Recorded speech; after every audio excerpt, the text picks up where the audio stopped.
I thought I told him to spray it with water to retain moisture before applying the film. You can't treat a glaze lily like a cactus. If Sanjay does this again, the loss will have to come out of his food expenses. I'll go talk to him. At this rate, he won't even be able to afford eating cacti for much longer. Hey, Tighnari! Oh, it's you two. It's been a while. What brings you to Port Ormos? We didn't have anything to do, and this place looked pretty lively, so we decided to stop by. But, what's with all the flowers around here? Well, Port Ormos is currently organizing a flower exhibition featuring flowers and plants from all over Teyvat, so I came to help out. The exhibition includes flowers from every corner of the world, each with their own unique properties and needs. With that in mind, the curator commissioned a flower pot from Ksharawar capable of retaining heat and moisture. Even so, an expert is still required to develop tailored transportation and care plans for each type of flower. Oh, and that expert is you, right? Not this time, no. I'm just here to help out. The expert in charge is someone else. Mr. Tighnari! Sanjay! He confused the poisonous bulbs with garlic shoots, and he ate them! Never mind. Forget about what I said about the food expenses. Apologies, Traveler, Paimon. Looks like I've got something to take care of. I'll be back in just a moment. Tighnari's busy no matter where he is, huh? Yeah, seems like it. Some people just need supervision. Well, looks like Tighnari might be busy for a while. Let's take a look around the port in the meantime.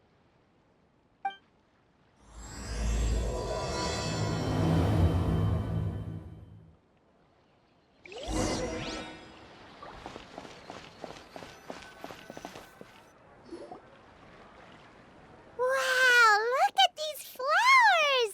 They smell so...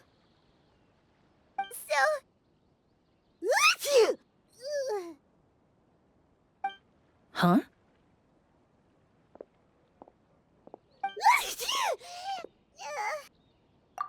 Paimon's... fine. She's just got a little...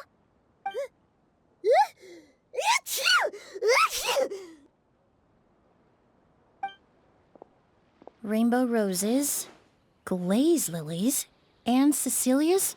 No wonder. It's getting worse. Why?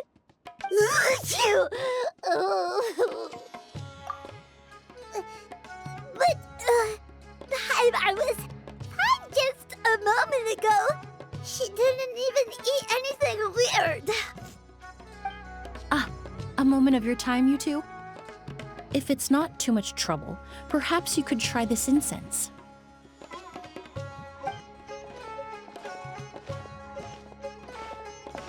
Incense? Oh, the scent is so nice! Wait! Whoa, that was fast! Paimon doesn't have to sneeze anymore! Think nothing of it. From your attire, I imagine you two aren't from Sumeru either. Seeing as we're both travelers from abroad, it's only right that we help each other out should the occasion arise. Oh, so you're here for the flower exhibition too? I suppose that's accurate. Oh, allow me to introduce myself. I'm Emilie, a perfumer from Fontaine. Paimon is Paimon! Thank you so much for your help just now. Oh, and this is... The Traveler, right? I've heard a lot about you from the Steambird. It's nice to finally put a face to the name. What happened back there? Why did Paimon start sneezing all of a sudden? Have you ever heard of hay fever? To put it simply, when inhaled, certain pollens can trigger abnormal physical reactions. But Paimon has seen these kinds of flowers before and nothing weird happened then. Well, we're all different. The factors that can trigger a reaction to certain stimuli vary by person. In isolation, the effects of certain pollens may seem minimal, but inhaling various types at once can trigger a more overt reaction. But there's no need to worry. Pollen allergies can be effectively mitigated with the use of medication. Oh, well, that's good. Traveler, Paimon, there you are. Is everything all right? I left in such a hurry, I forgot to warn you about all the pollen in the air. Emilie? Ah, what a coincidence. Looks like my worry was misplaced then. The Traveler and Paimon are in good hands. It was nothing, really. We happened to run into each other shortly after my arrival, and I offered them a bit of help, that's all. I'm more curious as to why you thought the Traveler and Paimon were in danger. Allergies are highly unpredictable. If you were concerned the pollen might trigger a reaction, that must mean something similar has happened in the past. Remember the first time we met? You fainted after inhaling Spirit Borneal. The Spirit Borneal didn't affect Paimon at all, and now she's the one suffering. It makes no sense. It's not really something you can make sense out of, Paimon. There are all kinds of allergies out there, caused by a variety of different factors. Some people are even allergic to almonds. It's not something you can generalize. Exactly. I even encountered a case in Fontaine where someone had an allergic reaction to soba noodles their family brought back from Inazuma. Whoa. Good thing Paimon isn't allergic to anything delicious. In a manner of speaking, although you could say the patients I deal with are rather unusual. In addition to medicine, Emilie is also very knowledgeable about botany. She's taught me a lot about the native flora around Fontaine. And that's where my expertise ends, I'm afraid. When it comes to breadth of knowledge, Tighnari certainly comes out on top. A flower expert? Oh, Paimon's got it! You must be the expert Tighnari mentioned, the one in charge of the exhibition! Wrong again, I'm afraid. Well, I did come for the exhibition, but only to inquire about the Auguste variety. I'm not involved in any official capacity. Oh, Paimon was sure she got it right this time. It's a kind of flower that was once popular in Fontaine. The perfume made from it also bears the same name, Auguste. Auguste, huh? That's not a name you hear often nowadays. In an ancient language, the word is said to mean sacred or noble. It's sometimes used as a name for people as well. Ah, that reminds me. Are you familiar with a historical event in Fontaine known as Perfume Mania? Perfume Mania was an event that occurred in Fontaine nearly 20 years ago. It all started when several merchants released their own lines of high-end, expensive perfumes, marketing them as must-have luxury products, the very symbol of elegance itself. No one anticipated the absolute frenzy this would create on the market, causing the price of perfumes to skyrocket. The demand was twofold. What some saw as a status symbol, most saw as a money-making opportunity. You could take advantage of the soaring price by hoarding them and reselling at even higher margins. The value of these products became so inflated, regular bottles of perfume were even going for hundreds of thousands of mora. This resulted in countless disputes and scams. But at the end of the day, perfume is just perfume. The market value greatly exceeded the intrinsic worth of the product, creating an economic bubble that was never going to last. Luckily, the Palais Mermonia recognized the danger and intervened before the craze could truly spread. Many profiteers and scammers were thrown in jail as a result. In the end, only a few wealthy families were affected when the bubble popped.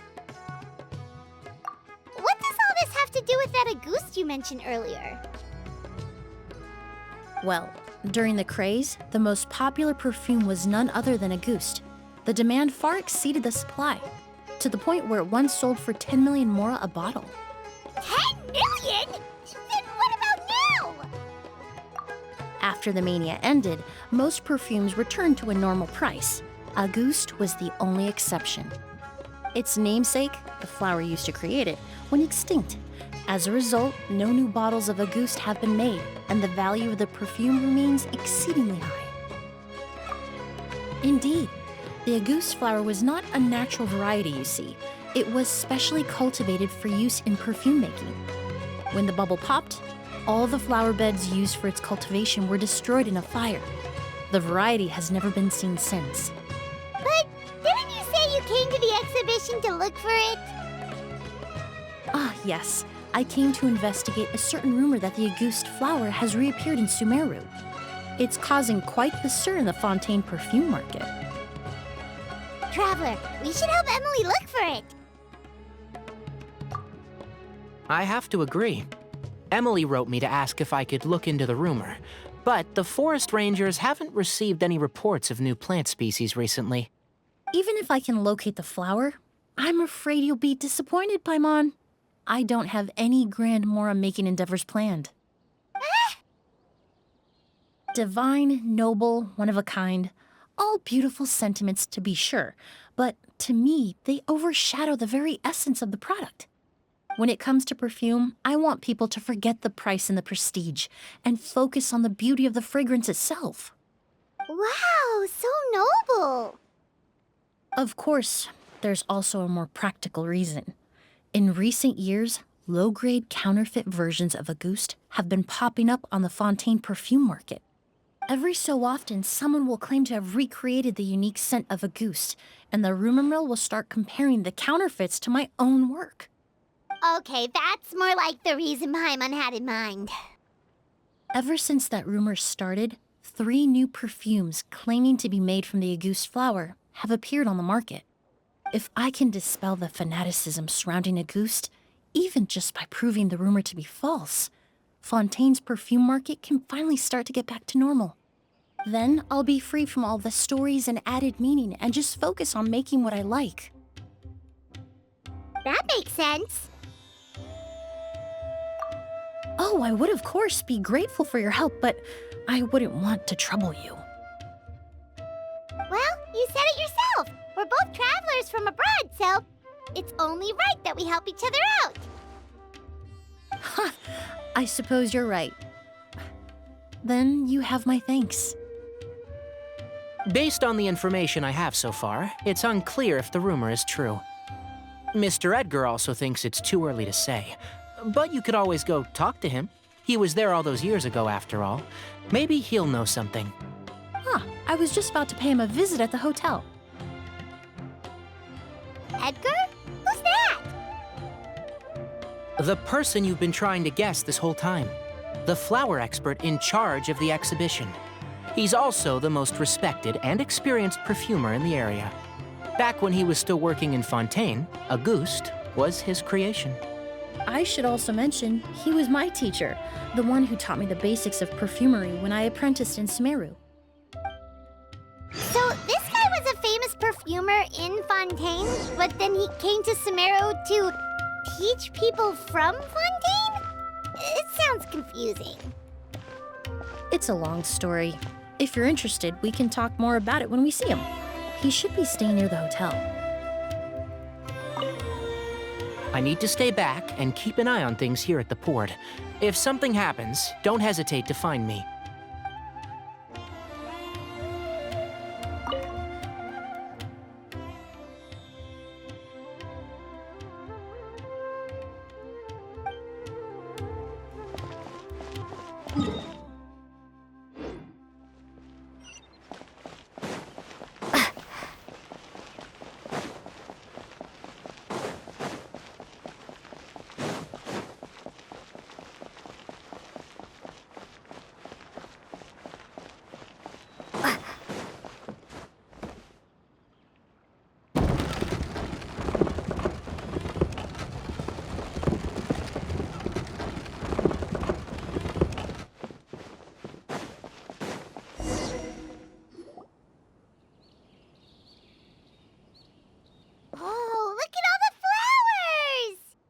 Apparently, the exhibitor paid a large sum to rent out the hotel and surrounding buildings.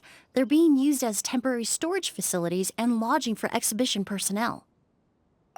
Yeah, what if guests come early? They won't have anywhere to stay. Also, renting out this big of a hotel, how are they gonna make that Mora back?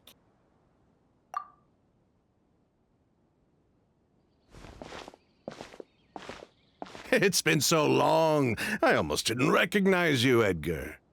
Well, you and your brother haven't changed a bit. Oh, yeah, look, all this catching up is nice and all, but let's get down to business. We need to talk about Kyria. Is he... Hold on, we have guests. It's nice to see you again, Master. Emilie? Is that you? Oh, it's been years. Look at you. You're all grown up. I've heard you've become quite the famous perfumer in Fontaine. It would seem the student has surpassed the master. Oh, well, it's all thanks to your mentorship. Ah, hardly. I taught you the basics. Hearing you call me master, well, I'm not sure I'm deserving of that title. I've taught many students here in Sumeru over the years, but I've yet to see one turn out quite as accomplished as you. You're the only one who can take credit for that success. And who are these two? I don't recall you mentioning them in your letter. Ah, they're my new friends, the Traveler and Paimon.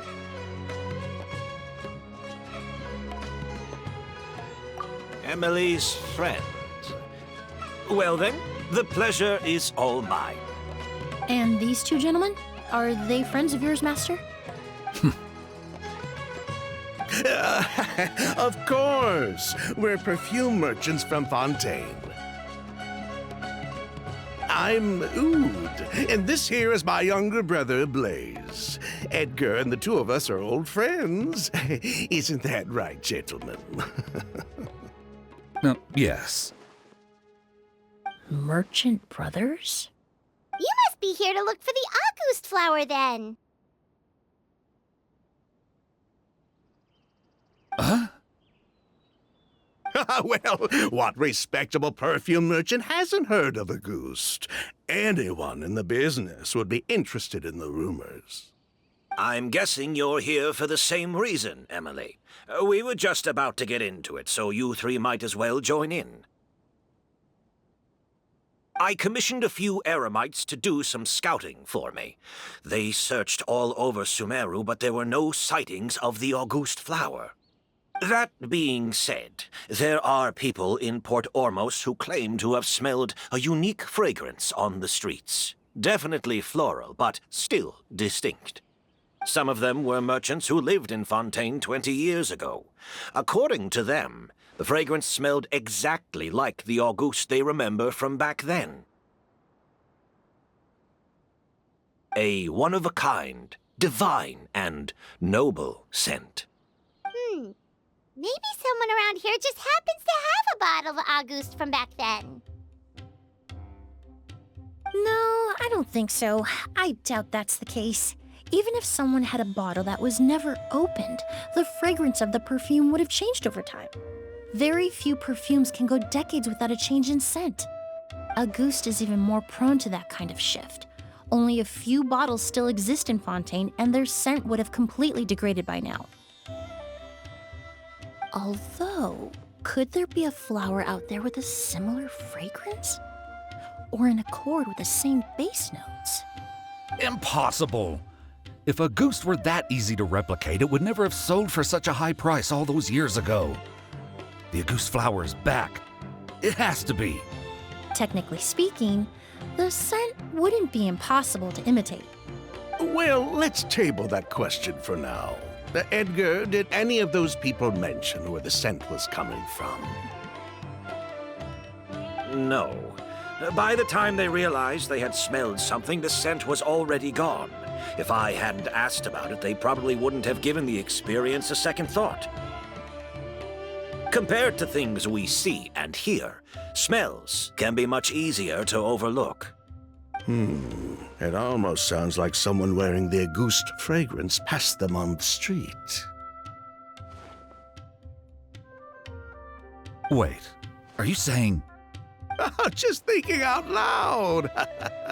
Don't pay me any mind. We don't have much to go off of right now, but we can't rule out that possibility. I'll send some more people to investigate. You all traveled so far to be here. Why don't you rest in the hotel for a bit? Oud, Blaze, this is the key to your room. keys to the rooms? Do we get free lodging too? Ah, my apologies. All the rooms in the hotel are accounted for, I'm afraid. Most are being used for storage ahead of the exhibition, you see. I managed to tidy up one of the rooms for these two at the last minute, but by the time Emilie wrote to me, there was no more space left for her to stay. Oh, and we just showed up out of the blue. Guess that means there's definitely no space for us. I should have been more considerate. Here I am with an entire hotel at my disposal and no place to offer you to stay, even after you made the trip all the way to Sumeru. Don't worry, Master. I can sleep on the boat tonight. Or I could even camp in the wild. It would give me the opportunity to collect some plant specimens while I'm here in Sumeru. Ah, even better. Although, would it be possible for me to leave some of my luggage here? It would be rather cumbersome to take it camping. It shouldn't take up too much space. Well, about that.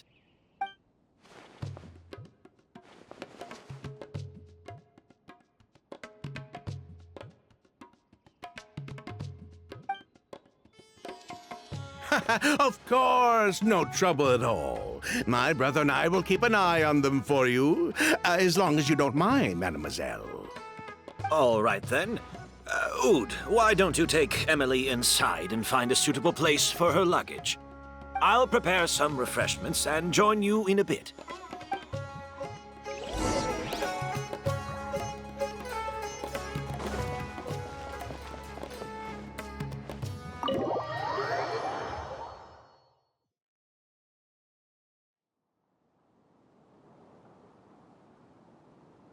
Whoa, the smell of flowers is so strong. Didn't Edgar say he tidied up around here? There's still so many flowers. Hyman took a peek through the window earlier and his house was packed with flowers. Looks like this exhibition is gonna be huge. No, that's a florist thing. We work closely with the essential oils of various plants.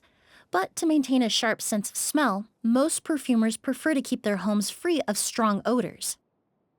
Oh, guess there's just too much to store for the exhibition then. Oh, this room seems to be a connected suite, and my brother will be staying on the other side of the suite. Blaze, while you're out, why don't you bring our luggage over as well?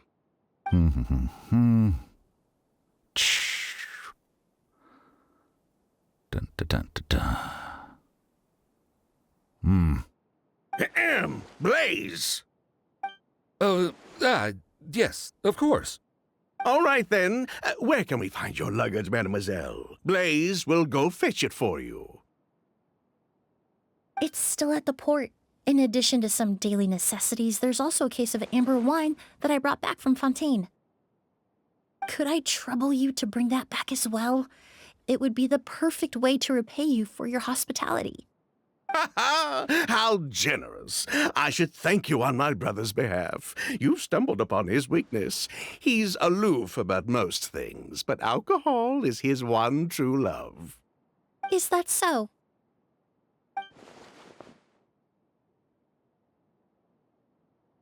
Mr. Oud, Mr. Blaze, thanks for... Hey! What are you doing? That's Master's voice.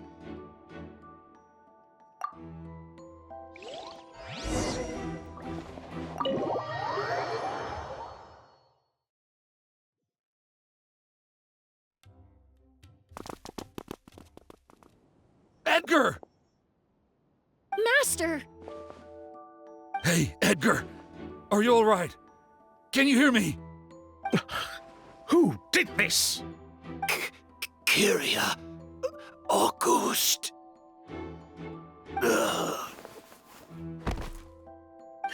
Kyria! Hey, Edgar? Edgar!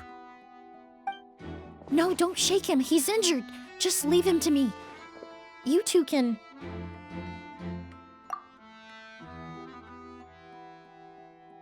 Oh, thank you.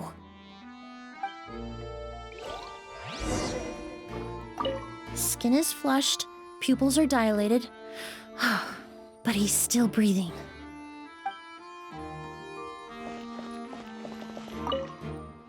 That strange smell around here. Is it coming from this bottle?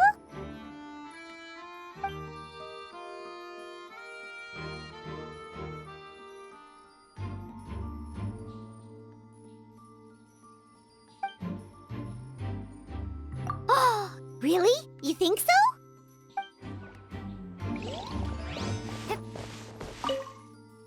Do you think whoever did this was hiding in the flowers before they attacked Edgar?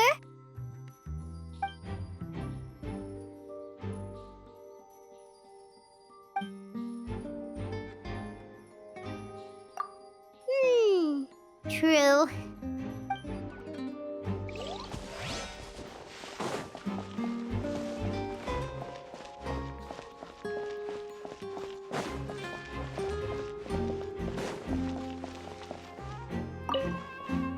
I checked. It doesn't look like anyone passed through here. Oh, but that's impossible. It's not like that kid can just grow some wings and fly away. Oh, the culprit, I mean. It's not like the culprit could have just disappeared into thin air.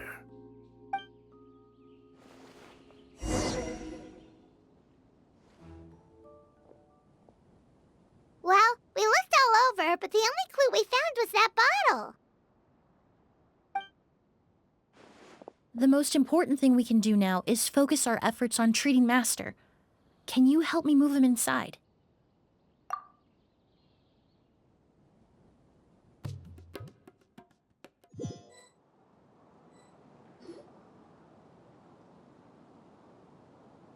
So, how's he doing? When I administered emergency treatment, I discovered a residue in his nose and mouth. Master was most likely forced to ingest a certain liquid.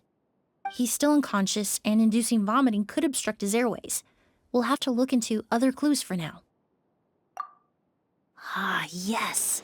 The scent is the same, but the chemical composition is still unclear. We'll have to do further tests to determine if it's the same liquid and how toxic it is to the human body. But first, I do believe there are two people who could shed some light on the situation. Mr. Sylvain, Mr. Lucien. Wait, you know... Hey! Were you talking to us, mademoiselle? I'm afraid we'd never heard of those names before. Before arriving in Sumeru, I asked a friend from the Special Patrol to look into the creators of Auguste. There were 4 people in total. The perfumer, Edgar, the one thrust into the limelight, and 3 others. A researcher from Sumeru responsible for cultivating the Auguste flower, and 2 merchant brothers responsible for promoting the product on the market. The 2 brothers capitalized on the mythos surrounding Auguste. Their actions lured in numerous speculators and profiteers, inflating the price of Auguste even further. In the end, they were sent to the Fortress of Meripede for falsifying their accounts and destabilizing the market. If you do the math, they should be out of prison by now. And what does that have to do with us? There are countless merchant families in Fontaine. You gonna accuse them of being criminals too? Every time your brother called you Blaze, it took you several seconds to respond. But when I called you Lucien just now, the name registered immediately. Ah, Miss Emilie, out of respect for your position as a famous perfumer in Fontaine, I'm inclined to believe that was simply a poor attempt at humor. You have a bright future ahead of you. You wouldn't want to develop a reputation as someone who throws around false accusations, especially among merchant circles. You claim to be regular perfume merchants, and yet, when I brought up amber wine, you took it to be alcohol. What? Amber wine is a perfume I created several years ago. It wasn't particularly renowned, but I'm certain any respectable perfume merchant in Fontaine would know of it. Unless, until recently, they were living somewhere completely cut off from the perfume world. Somewhere like the Fortress of Meripede, perhaps? Emilie, you little...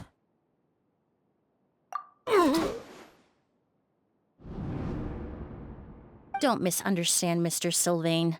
I don't bring this up to criticize you. No matter what happened all those years ago, the court has already passed its judgment.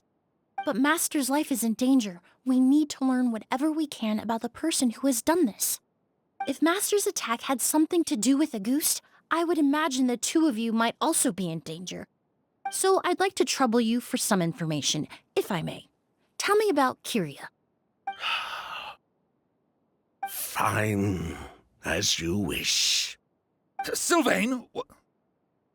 Lucien, if this will help us find Kyria, then it will be all worth it.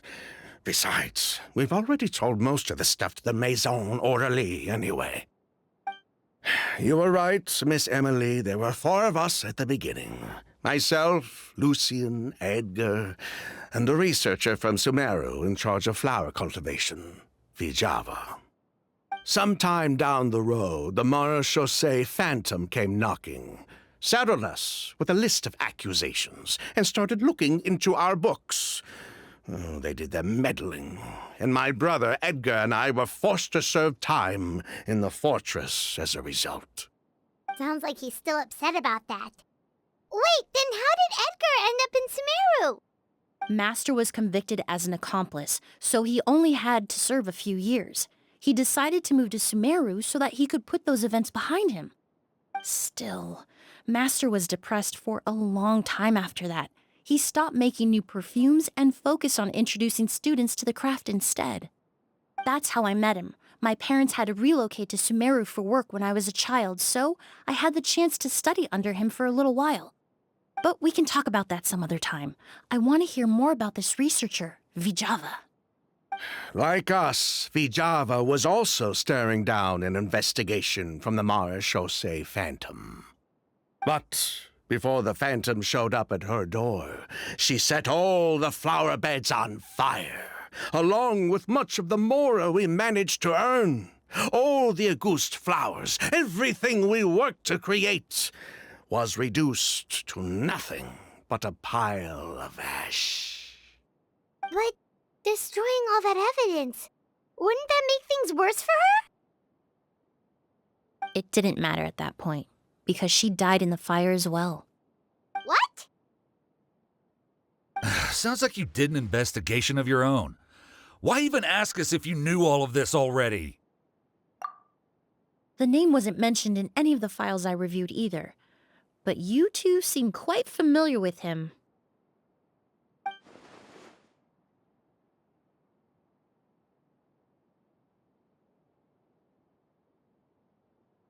Kyria was Vijava's younger brother. He was just a clueless kid back then. Somewhere in his teens, I think. He helped his sister with her work sometimes, but that was pretty much it. He didn't have any idea what we were doing. Vijava kept him close most of the time.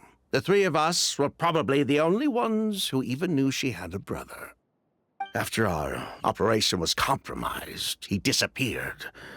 There were no signs of him until recently, when people started saying the Auguste flower had reappeared in Sumeru.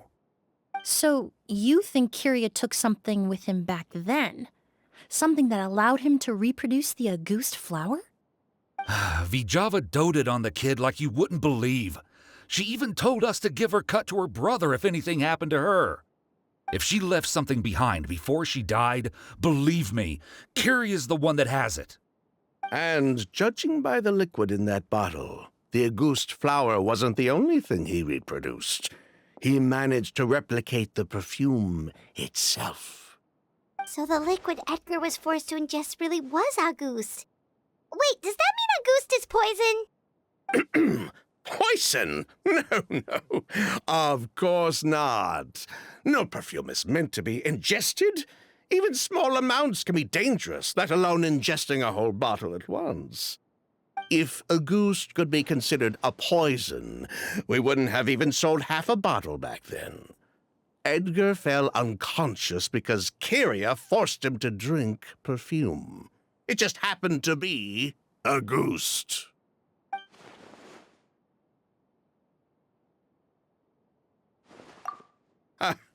He probably thought we had something to do with his sister's death.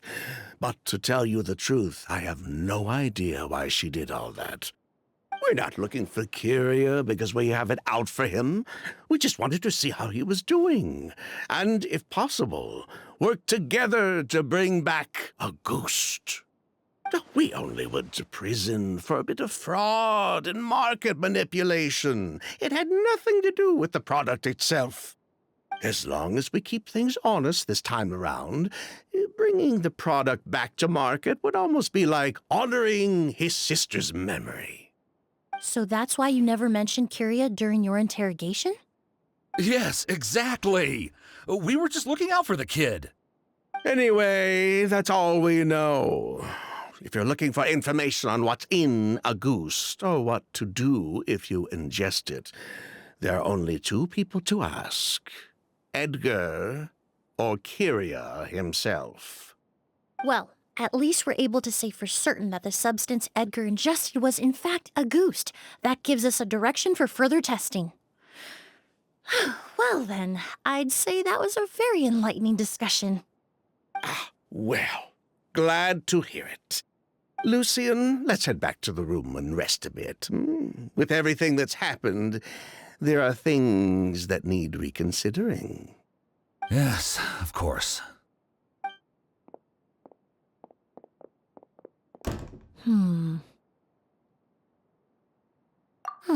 You think so too? That does seem to be the case. Pity we don't have more evidence. But based on Sylvain's tone of voice just now, I suspect further questioning will only result in more made-up answers. The way you exposed them like that, just based on a hunch, that was genius! Oh, right! Earlier you said you were only sort of a doctor, and that your patients were unusual. Oh yes, that's because most of the patients I encounter are already dead. So you're a forensic doctor? Close. I'm actually a forensic cleaner. Once the forensic team and the Marachese Phantom are done collecting evidence from the scene, I'm in charge of clearing away the final traces my patients leave on the world. In fact, with just a small alteration to the formula, the same tincture used as the base of perfume can also be made into a cleaning agent. Basically, there are two sides to forensics. Those who collect evidence to expose the truth, and those who clean up the smells, bloodstains, and other substances left behind at the scene. I've learned a lot in my line of work, and I've witnessed a lot of death. But this time, we may still save the patient. Actually, Traveler, could I trouble you to report back to Tainari and the officers at Port Ormos? We should update them on the situation. I'll stay here and continue to look after Master. Now that we have a sample of Auguste, I'm hoping further analysis won't be too difficult.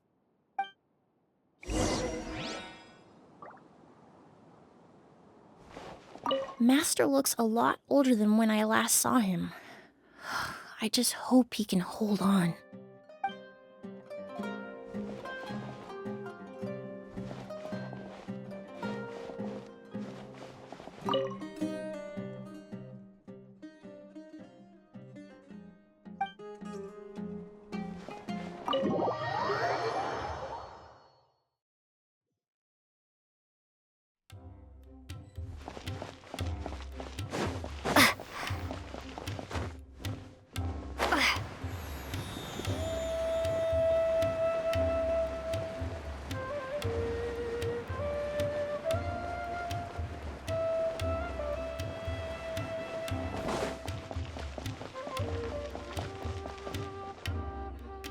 Whoa, why the rush? Did something happen? What? Edgar was attacked? He's the most famous perfumer in the region. Someone who's helped countless people around Port Ormos. How could this happen? Sheriff, have you received any reports of a suspicious individual fleeing through the bazaar? No, but we've got eyes all over the area. I'm sure someone's seen Kyria. I'll start gathering my forces. We won't let him get away. What about you, Tainari? Do you have a plan? I'm sure the sheriff can handle things over at the scene, and I doubt Emilie needs my help looking after Mr. Edgar. But she said she's not a real doctor. Then she was far too modest. She may not be a doctor by trade, but she has a deeper understanding of human anatomy and pharmacology than most scholars from the Amurta Darshan. Not to mention the fact that Mr. Edgar's condition is related to perfume. Emilie is certainly in the best position to help him. As for me, I'll head to the academia and see what I can learn about Vijava and Kirya. Oh, that's right! Vijava was supposed to be a scholar from Sumeru. Do you recognize the name? From Emilie's letter, certainly, but that was the first time I'd heard of it. The academia produces a lot of scholars, and there are plenty of graduates who choose to pursue a career outside their darshan. I didn't have time to look into it earlier, but now it seems like Vijava's past could be critical to getting to the bottom of what happened to Mr. Edgar. I have friends in Sumeru City that can help me investigate. With any luck, we'll have news to share by tomorrow. I'll leave you and Emilie to watch over things here in Port Ormos.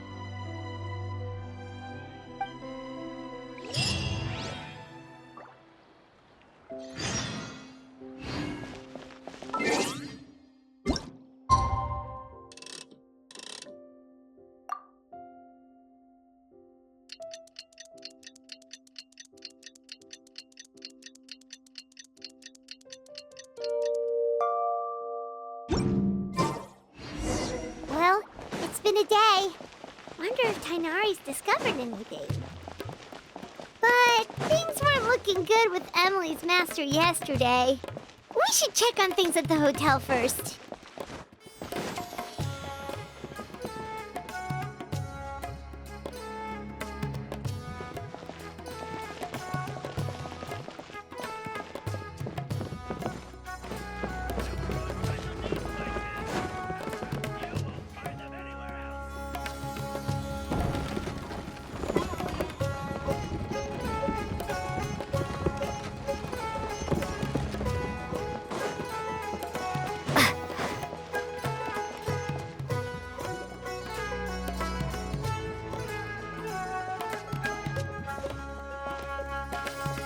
Emily! No longer in critical condition, thankfully. He's still very weak, but with a bit more rest, he should regain consciousness soon. My chemical analysis of Auguste also went smoothly, although it certainly raised some questions. I was able to identify the components that give the substance its fragrance, but I also noticed an abnormal trace of elemental energy in the sample. Elemental energy? Hard to say. It was such a minute amount, proportionally speaking, like mixing a single drop of perfume into the ocean.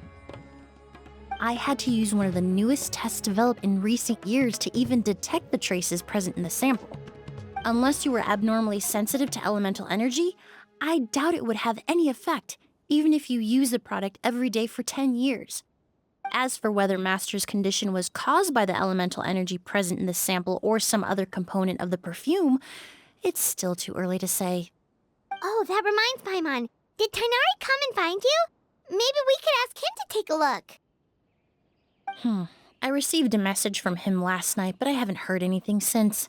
The message said he was looking into some information at the academia. Oh, Paimon thought he might have stopped by to see you first. Excuse me? Is Miss Emilie here? Oh, perfect! Familiar faces! Traveler, Paimon, you're here too!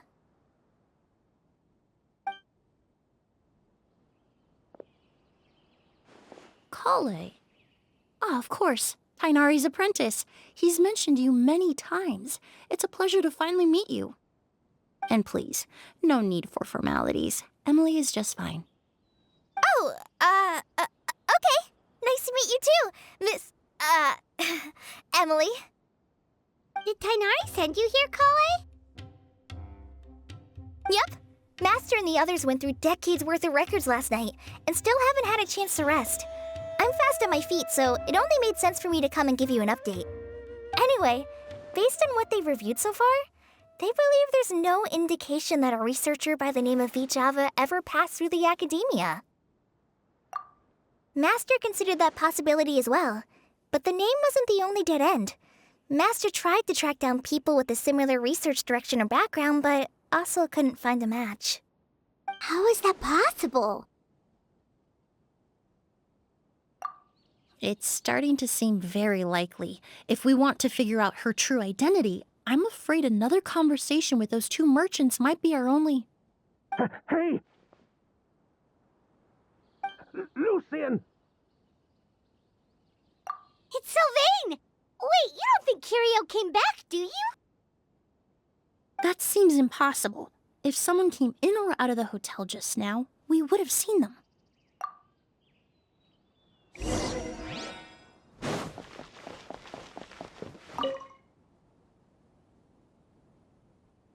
It's locked?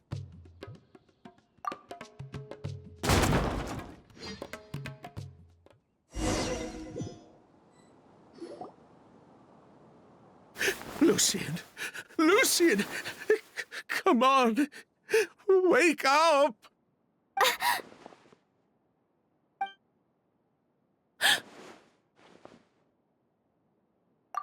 Emilie! Emilie! My brother, he's gonna be okay, right? He's just unconscious. Like what happened to Edgar?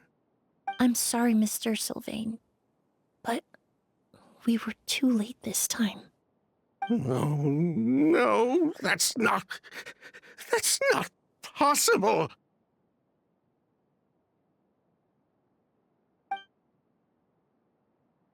Traveler, Kale, Mr. Sylvain has gone through a huge shock. He needs some space to calm down. Could one of you take him next door? It's not good for him to look at his brother's body like this. Of course. Leave it to me.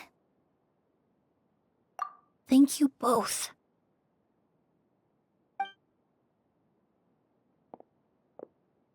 Mr. Sylvain, let's get you up. Here, take my hand.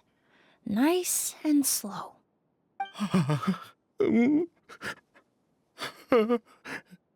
We'll take things from here. Just focus on getting some rest. Here, this way.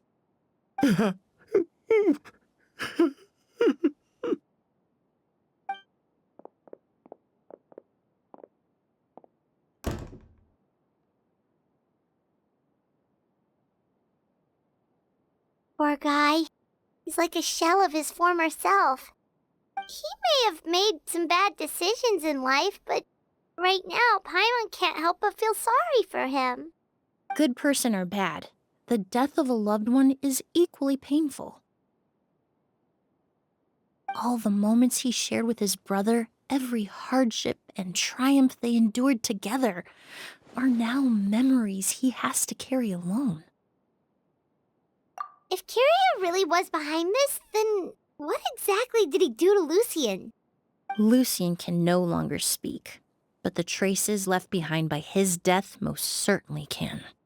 Traveler, I've got things covered here at the scene. I'll leave you to contact the sheriff.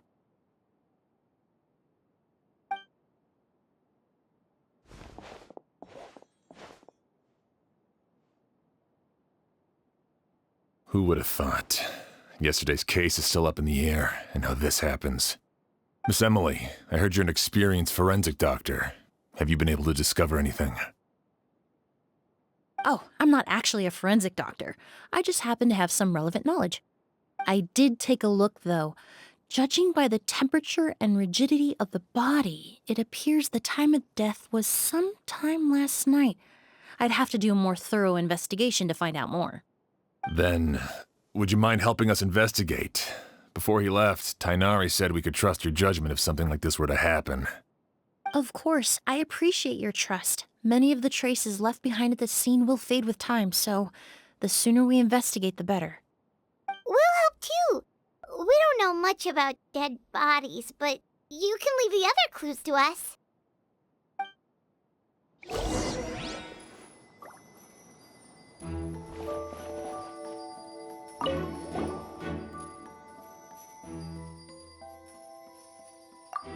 windows are shut tight too. Seems like the only way to get in would have been through Sylvain's room.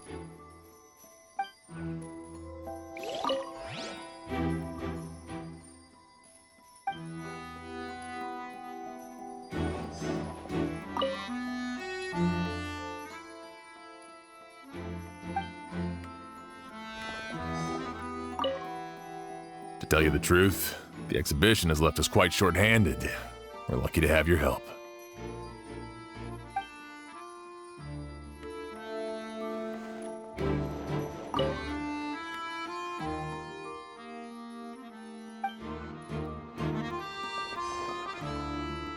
Pupils are dilated, skin is flushed.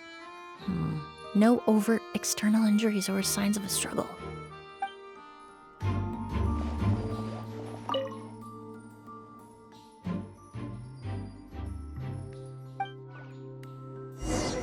Well, looks like we've investigated as much as we can. Let's go report back to Emilie and Shiam.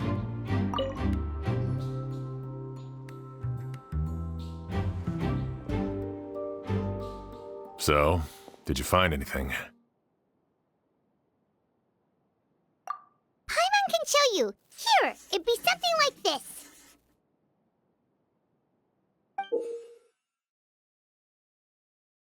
But entering through the room next door without alerting Sylvain... Wait, you don't think Sylvain could have been the one who...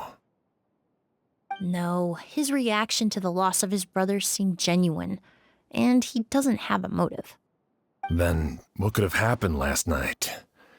I know Sylvain is still in shock, but he's our only available witness. We have to take his statement. I agree. Also, I've made some new discoveries, so we might as well head next door and go through everything together.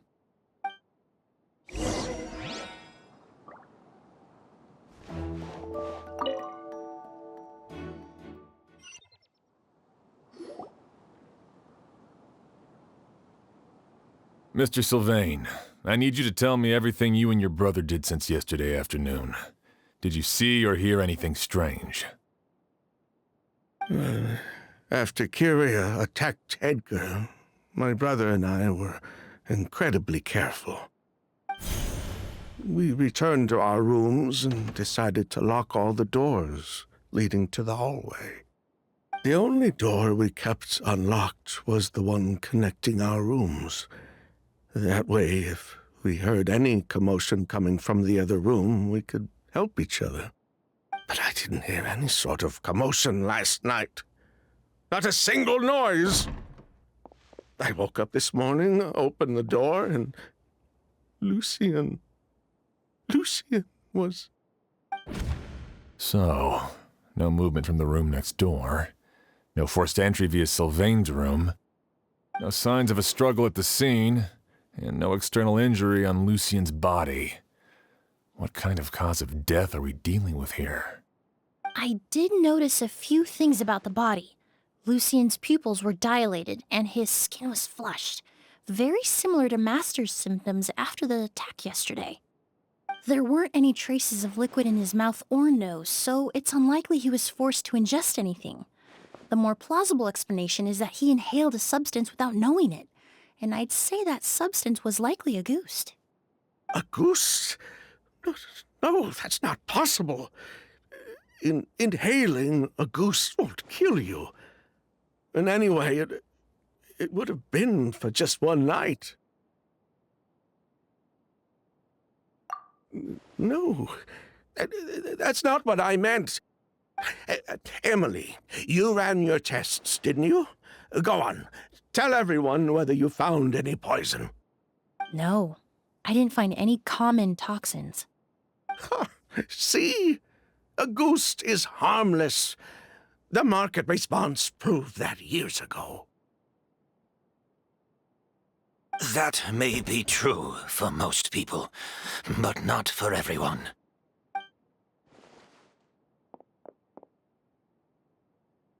Master! Edgar? You're up and about already? Thanks to Emilie, I'm out of the woods for now. Sylvain, no matter how hard you may try to hide it, the truth will always come to light. Edgar! Even if we could keep it a secret for another 10 or 20 years, do you think Kyria would just let us be? No. He would never give up. Not if he's doing all of this for Yelena.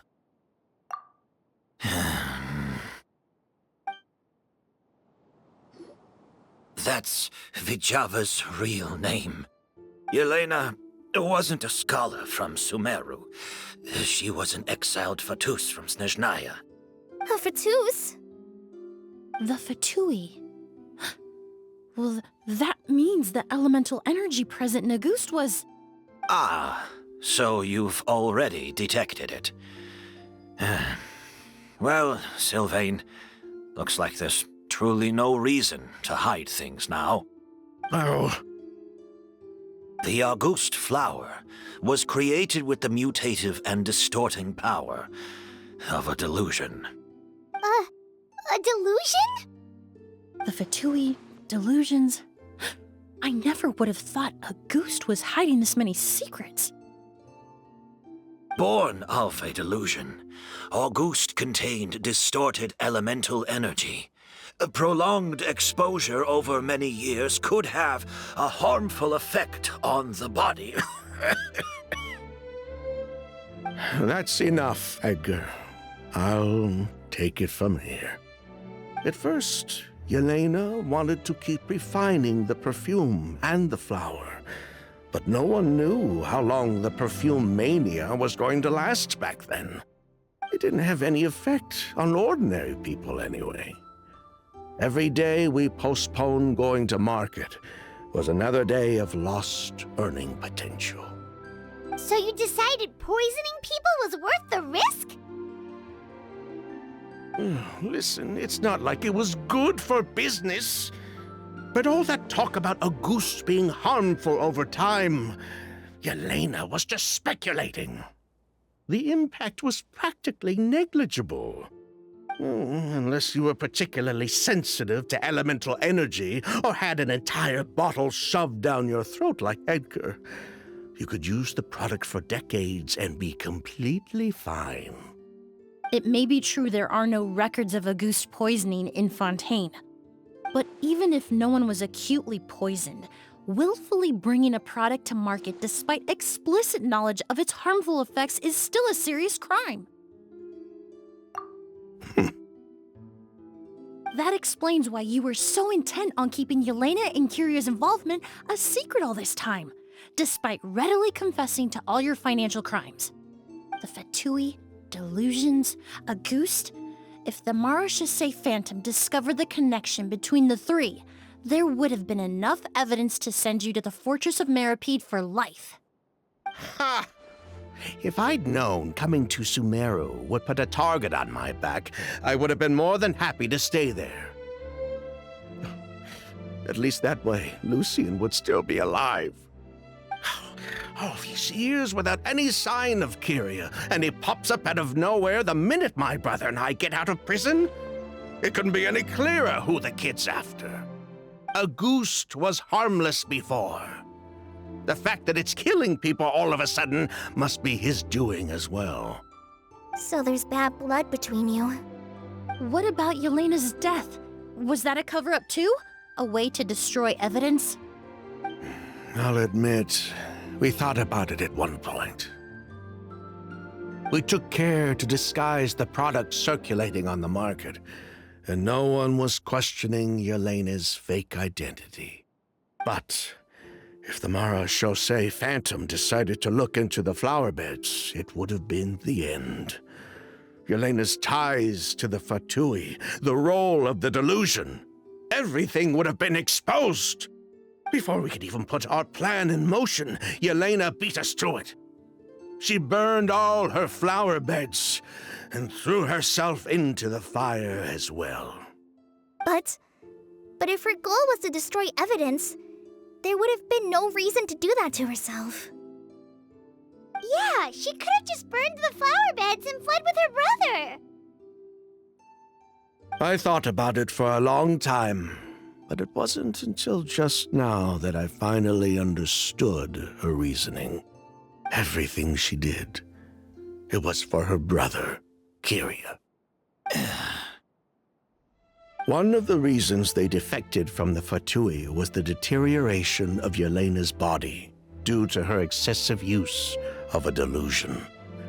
She didn't want her brother to follow in her footsteps after her death.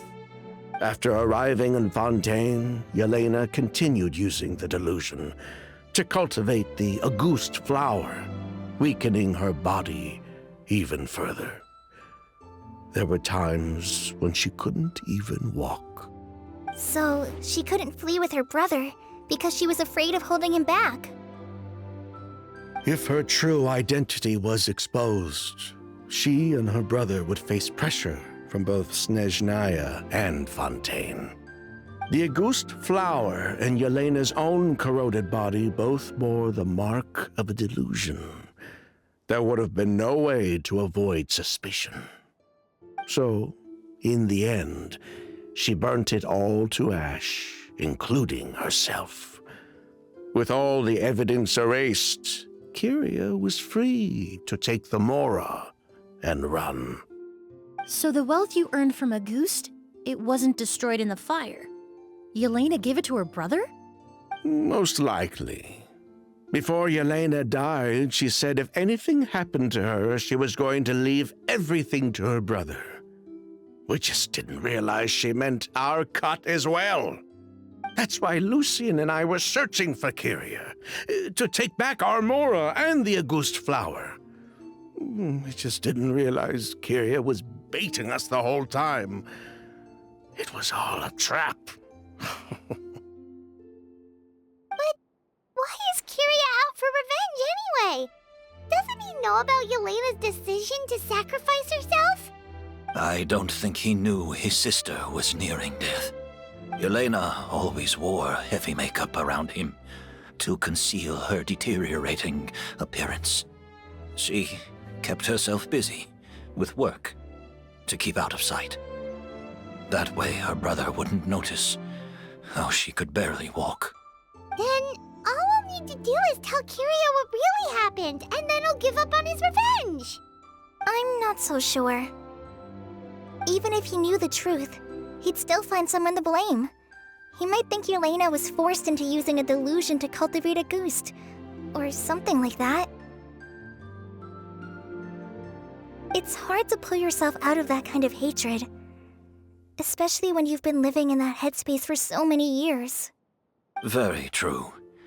Even if Yelena's death was her own choice, I wouldn't call myself innocent either. Edgar, what are you talking about? Think about it, Sylvain. If we hadn't been in such a hurry to capitalize on the perfume mania all those years ago, do you think Yelena would have elected to take those risks? If we hadn't been so blinded by greed, so insistent on increasing the scale of the flower cultivation, do you think Yelena's health would have deteriorated as fast as it did? If we hadn't invited the Marechaussee Phantom to our doorstep by breaking the law at every turn, Yelena could have survived. She knew her limits. She knew her days were numbered. Maybe it was for her brother, but she was in it for the Mora just as much as us. We were just trying to earn a bit of Mora.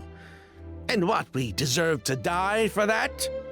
Target me for being the mastermind, sure. But what about Lucien? He was just following my orders. Lucien's crime, was it really so extreme that he had to pay for it with his life? The only person that can answer that question is a judge.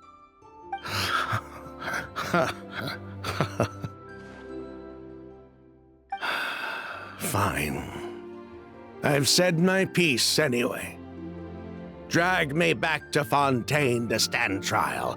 I don't care. 3 people from Fontaine, 1 from Snezhnaya, and a crime committed in Port Ormos.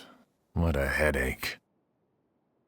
Well, we can only wait until the Academia sends someone to deal with it. I'm guessing we'll have to contact Fontaine as well. In any case, we won't really know anything until tomorrow.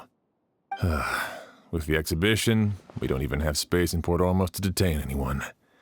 Such a headache. The hotel could suffice. You could station a few officers to keep an eye on Sylvain and myself. Although with Sylvain's mental state and my physical one, I don't think you need to worry about a jailbreak. Mr. Edgar, are you saying... If Sylvain is to stand trial, then I deserve the same fate. A crime is a crime, accomplice or not. I'd just like to take care of a few things before I go. Say goodbye to my plants and all that. As for Sylvain, I'm sure he also has some goodbyes of his own. Would you be willing to grant that request, Sheriff? Well, all right. I'll talk to the Academia. No matter who you were in Fontaine or what crimes you committed, the man we grew to know in Sumeru proved himself to be a good person. Your request is granted. You have my thanks, Sheriff. Happened tonight? Oh, you mean the possibility that Kiria might try to finish what he started? Yeah, all we know is that he uses a goose to poison people, but we still have no idea how to catch him in the act. If he targets Sylvain or Edgar again, we might not be able to stop him. That may be true, but what if we can take advantage of his desperation? If we take advantage of this situation and lure him in on purpose, we might finally have the chance to talk to him. Master, no. That's too dangerous. Ha! So, that's your plan. If Kiria learns we're being taken away tomorrow, his last chance to enact his revenge would be tonight. In other words, you want to use us as bait to capture him. Capture? Not necessarily. I just want to talk. What? Are you afraid of him? Afraid? This is my only chance to make him pay for what he did. I'm spending the rest of my life in prison anyway. I can't just sit back and let him ride off into the sunset with our fortune. There's no way I'm letting him get away with it. Not after what he did to Lucien. As for the danger, everyone else just needs to make preparations in advance to protect us. I'll admit, it could work. We just need to spread the word that Edgar and Sylvain are leaving tomorrow. Then I'll station some of my men around the hotel. If we have your assistance as well, our chance of success would be even higher. I still have some reservations.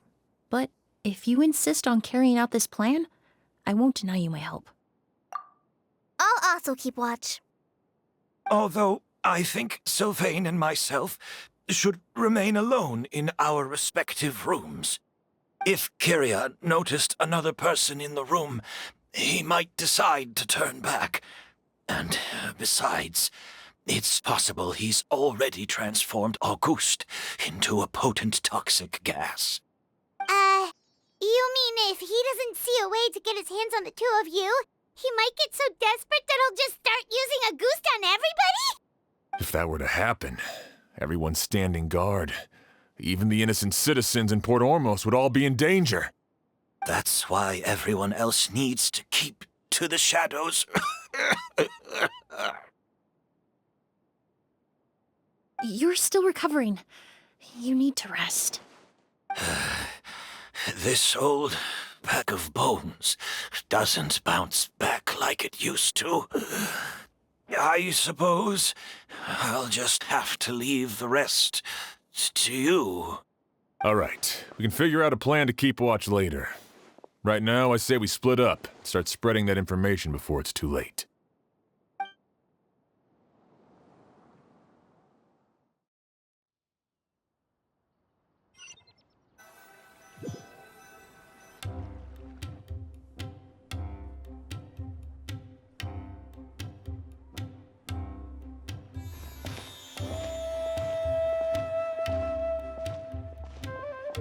Have you heard? Mr. Edgar's been detained. He's being taken away tomorrow. What? He's the one who helped craft all the fragrances for our shop. He taught my child how to make perfume. How could this happen? He hasn't been convicted yet. Let's just wait and see what the court has to say. Oh, everyone on the street is talking about the rumors. No matter where Kiri is hiding, he must have heard them by now. Let's head back to the hotel and take a break. We can see how the other preparations are going while we're at it.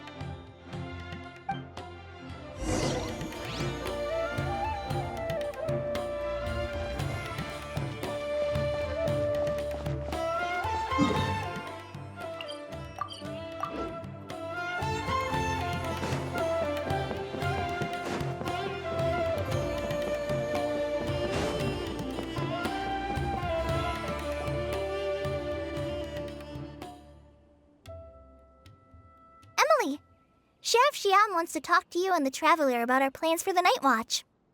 Thank you, Kale. But first, here, I prepared a kind of herbal tea that helps calm the spirit. Why don't you have some? Oh, that's very kind of you, but I'm okay. Oh, it's not good to be so tense, especially when we've got a long night ahead of us. I don't mean to put you on the spot, but I couldn't help but notice that something seems to be on your mind. Was it that obvious? You seem very preoccupied with Kiria's revenge. If there's anything you want to talk about, I'm happy to listen. Oh, Hey, Emilie, Kale. Oh, are we interrupting something? No, not at all. This will be easier to talk through with you here anyway. I've just been thinking. If Kiria has the capacity to commit murder while remaining completely undetected, why didn't he target Sylvain along with Lucien last night? There was just a single door separating them. If his intention was to target both brothers, then there was barely anything standing in his way. Don't you think? When I accompanied Sylvain to his room after Lucien died and saw how distraught he was, I suddenly realized. Maybe Kiria did that on purpose. Maybe he wanted Sylvain to experience the pain of losing a loved one before he completed his ultimate revenge. So did he attack Edgar as a warning then? To scare Sylvain and Lucien? Based on what we've heard about Kiria, that may very well be the case. Losing his sister all those years ago. What has been going through his head? What has he been forced to endure? Whenever I get to thinking like that, I just can't help but wonder.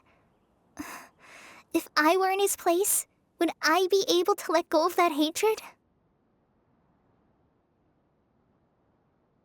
I'm sorry. I know I shouldn't think like that. Not after everything he's done. But I just can't help it.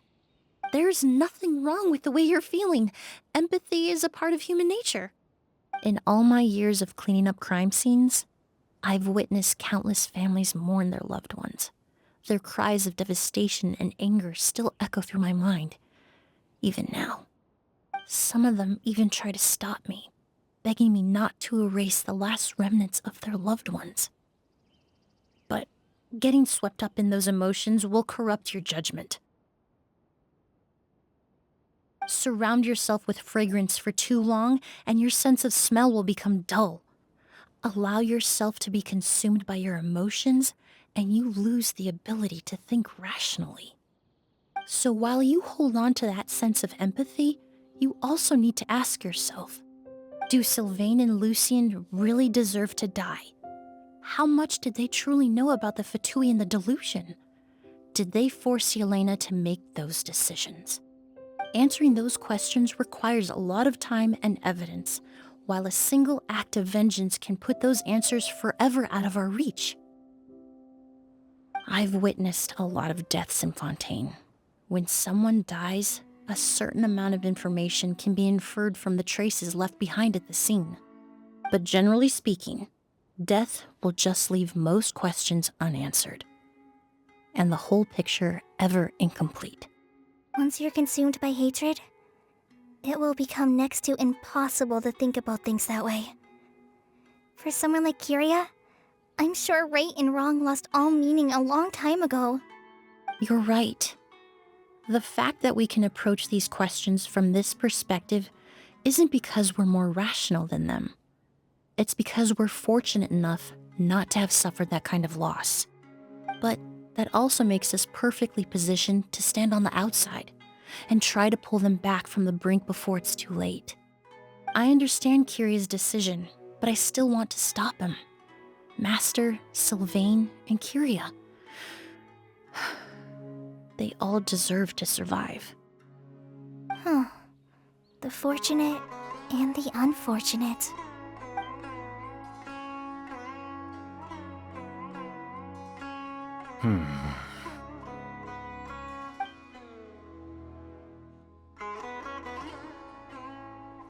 Emilie, traveler. Huh?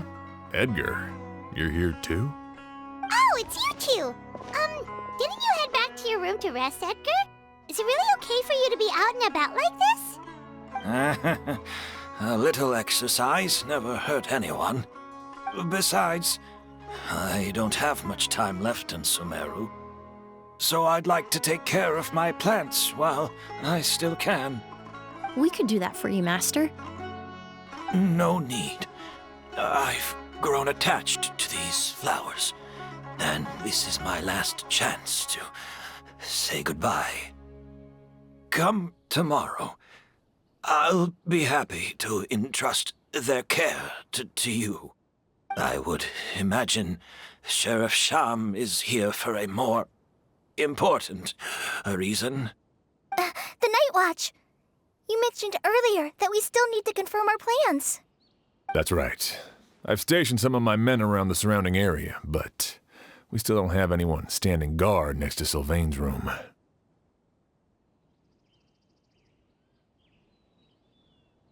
Exactly. After some discussion, we concluded that Sylvain has the highest risk of being attacked next. You're the most skilled fighter here, traveler. And Emilie's expertise is sure to come in handy in a pinch. That's why I want you two stationed next to Sylvain's room. So, are you up for it? Sounds perfectly reasonable. I'll be glad to have your help tonight, traveler.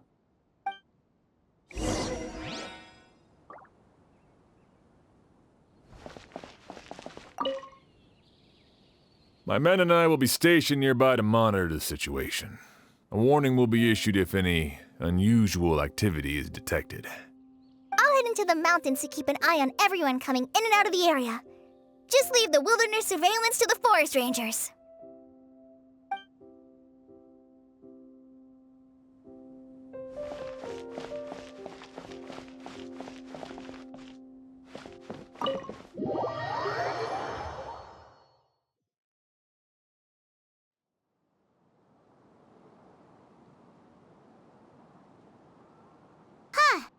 Not a peep. Has Kyria given up on his revenge? Guess we'll have to keep at it.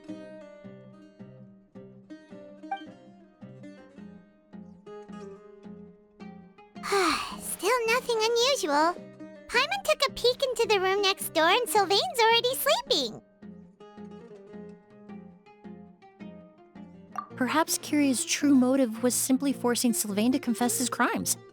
No, that can't be right. If all he wanted was for Sylvain to be convicted for his true crimes, he could have tipped off the Marechaussee Phantom years ago. There must be something we're missing. Something extremely important. Maybe we just need to calm down a little. How about some tea? That herbal blend from earlier was pretty tasty. You're right. Maybe we can look for a different distraction then, like looking at the flowers. Oh, there's a glaze lily here. Paimon didn't notice it earlier. Flowers, glaze lilies, incense. Oh no! Sylvain's room! Quick! Wait, what?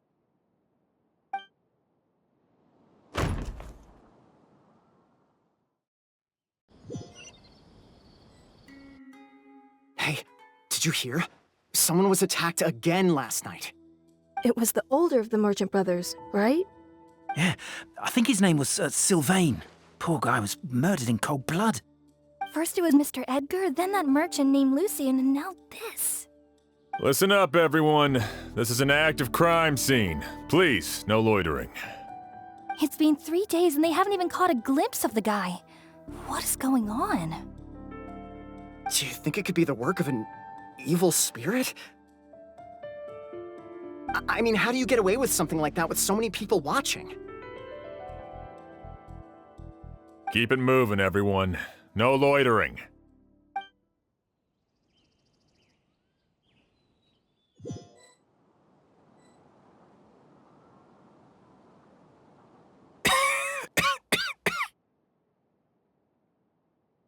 I suppose I'm next. You don't know that. Kyria already attacked you once, and you survived. Perhaps he doesn't consider your crime to be worthy of death. You were the only reason I managed to survive, Emilie. I never did thank you for that, did I? Even if I wasn't there, Tainari was also in the vicinity. He would have been able to help. Is that so? I suppose I'm a very fortunate person then. I have exceptional students, caring friends, and the respect of my peers. If it is indeed my time to go, then I'll die without regrets. But Kyria has nothing. Yelena is gone. Now, his enemies are too. It really makes you wonder if there's even a reason to keep on living.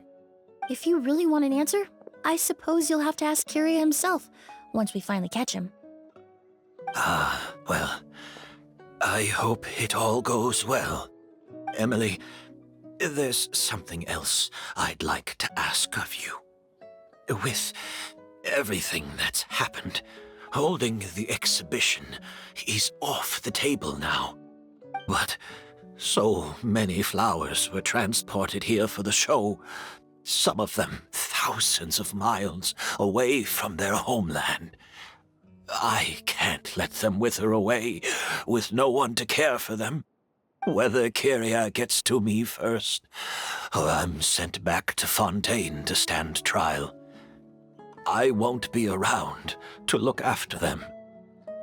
I know it's a lot to ask, but could I entrust them to your care? Of course, Master. Really? Oh, I'm glad to hear it. Now I truly have nothing to worry about.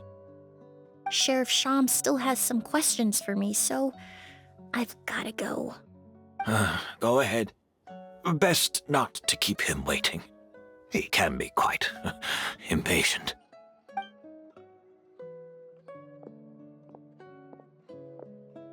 I'm sorry, Master.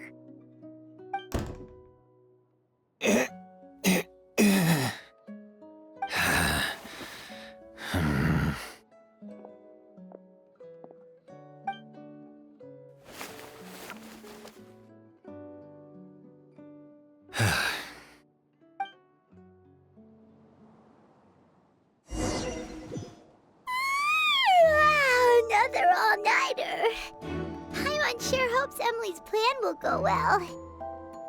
Oh, but Kali still looks quite worried.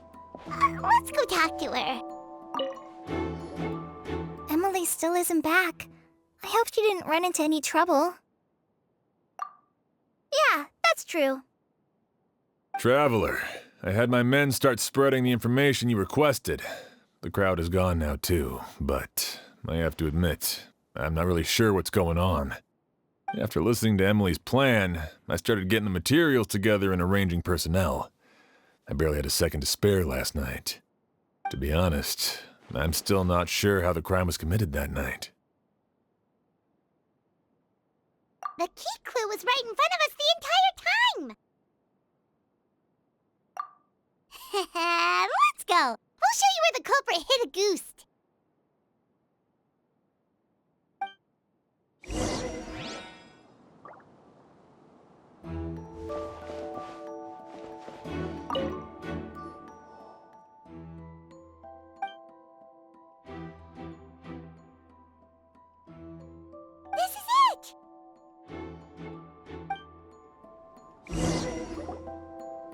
The glazed lily, huh? I think I've heard of it before.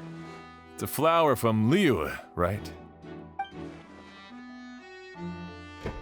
Well, did you know it only blooms at night? Emilie, you're back!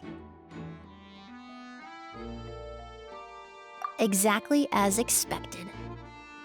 A flower that only blooms at night. Ah, like the Neelatpala lotus. Exactly. Although the Neelatpala lotus wouldn't be a good substitute in this scenario. When it's closed, the gaps between the petals are too large.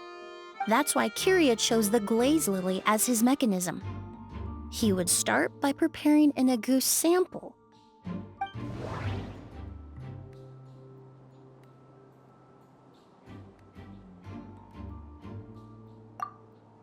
If applied to the outside, you would still be able to smell agouste even in the daytime.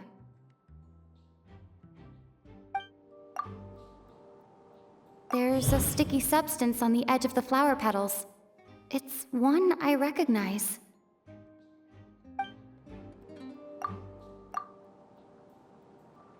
If poured into the flower pot, the liquid would seep into the soil.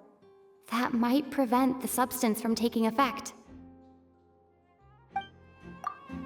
If you stick the petals together with slime condensate, then in the daytime, the glazed lily would act almost like a hidden container. That's right! He applied a diluted form of slime condensate to the petals to stick them together and enclosed a sample of agouste in the center. That way, the agouste would remain trapped inside during the daytime, unable to seep between the petals and evaporate into the air. This also allowed the culprit to plant the poison well in advance, while his targets remained oblivious. However, the diluted slime condensate wouldn't be viscous enough to prevent the petals of the glaze lily from opening at night. So by nightfall, the flower would bloom, thereby forcing the target to inhale the agouste trapped inside. And Kiria could execute his revenge without having to step foot inside the room during the night. By the next morning, the sample of agouste would have nearly fully evaporated. The glaze lily would have already closed its petals, and any lingering odor would be concealed by the fragrance of the other flowers in the room. Wait a second. You're telling me this version of agouste is so toxic, inhaling the minute amount trapped inside a flower is enough to kill a grown man? And how did Edgar even survive ingesting a whole bottle of the stuff? That's because agouste is just as dangerous now as it was all those years ago. The level of toxicity has never changed. Only a small subset of people are truly at risk. Ah, you mean people who are sensitive to elemental energy. So it's just some sort of happy coincidence that Sylvain and Lucien are allergic to the stuff? That can't be right. They were involved in the operation all those years ago. If the stuff gave them a bad reaction, they would have known from the very start. I wouldn't use the word allergic necessarily. It's more like they're susceptible to its effects. But that distinction isn't important right now. You can think of it this way. It's not that Sylvain and Lucien are innately sensitive to elemental energy, but that Kiria found a way to ensure that they would be.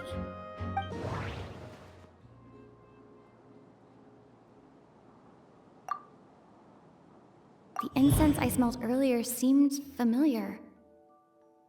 Thinking back on it, I'm almost certain it was the scent of spirit borneal. In Sumeru, scholars use spirit borneal to aid meditation and stimulate their connection to the Dendro Archon. Alchemically produced essential oils, the primordial seawater that caused unrest in Fontaine not too long ago. All of those are substances that can heighten your sensitivity to elemental energy. That stuff gave us a lot of trouble when we first came to Sumeru. Ah, yes. I definitely remember that. In Sumeru, it's not uncommon to use incense indoors, so its presence wouldn't arouse suspicion. The flowers in the room could also serve to mask the scent. Flowers are pretty important to this plan, huh? The glazed lily is native to Liyue. It would be completely unnatural to have one here in Sumeru if it weren't for the exhibition. What a coincidence. Actually, it's not a coincidence at all. No wonder he was willing to pay a small fortune to rent out the hotel. He probably used the mora Yelena left him, don't you think? That money was supposed to set him free. But in the end, it was just a tool for his revenge. There's a saying among forensic doctors in Fontaine. Every step you take leaves a mark. But up until this point, we haven't been able to detect any trace of Kiria's activities.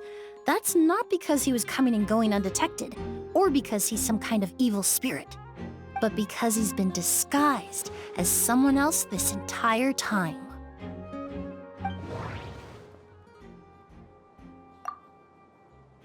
Creating such an intricate mechanism out of a glaze lily, setting up the spirit Borneal in advance, and arranging for Sylvain and Lucien to stay at the hotel.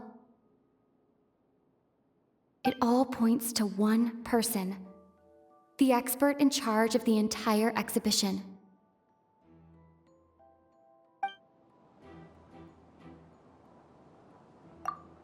The mora spent to rent out the hotel, the way the Auguste flower was cultivated, the method used to disguise his appearance. It all points to one person. The boy who inherited Yelena's legacy, her younger brother.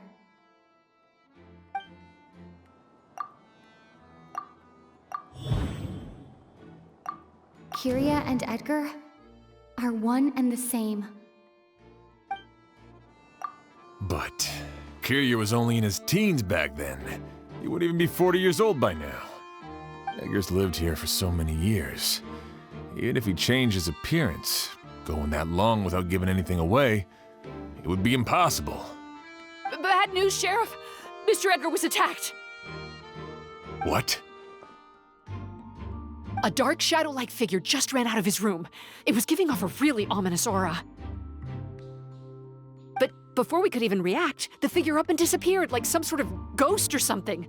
By the time we got a look inside the room, Mr. Edgar was gone. Do you think Kiria kidnapped him? I need you to think very carefully about this. Are you certain that figure wasn't Edgar himself? I mean, Mr. Edgar was so frail. I don't see how he could have moved that fast. It would seem Master decided to tap into an ill-advised source of power. What? But that's so dangerous with the condition he's in. It's... But why? Why would he do that? He's already accomplished his revenge. No. If his aim was to target everyone who had a hand in Yelena's death... If he left Sylvain alive yesterday, not out of a desire to see him suffer, but to confirm the truth about why Yelena chose to die... Then there's still one target left.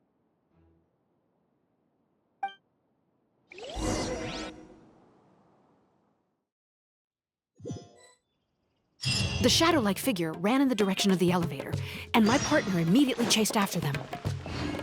We should hurry, before they're forced to confront each other. Where in the world did he go? Let's ask the merchants nearby.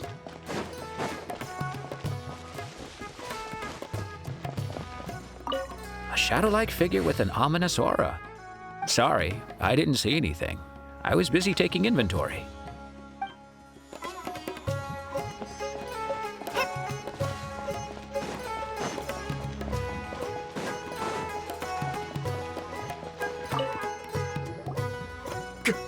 A ghost! It's a ghost! It's all right. Please, calm down and take a deep breath. Can you tell us what you saw? I saw a black shadow.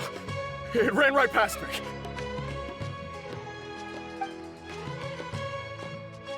How could something like that happen in broad daylight?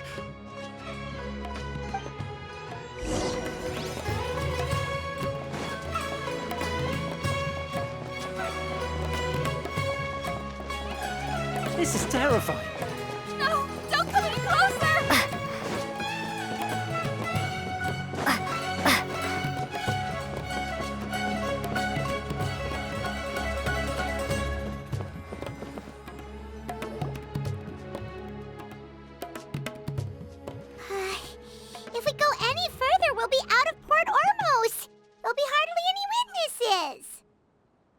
It's all right.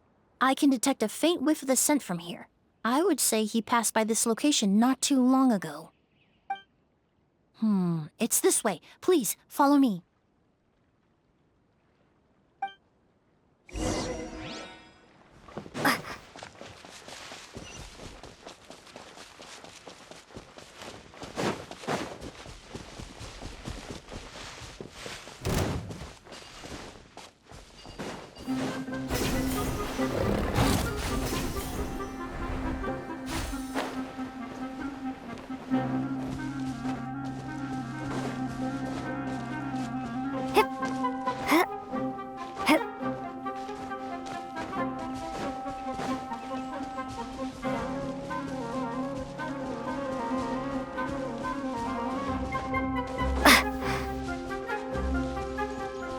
The scent is getting stronger. This must be the place.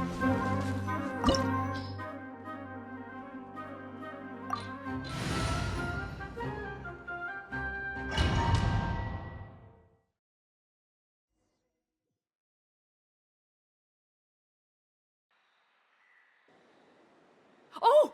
O's!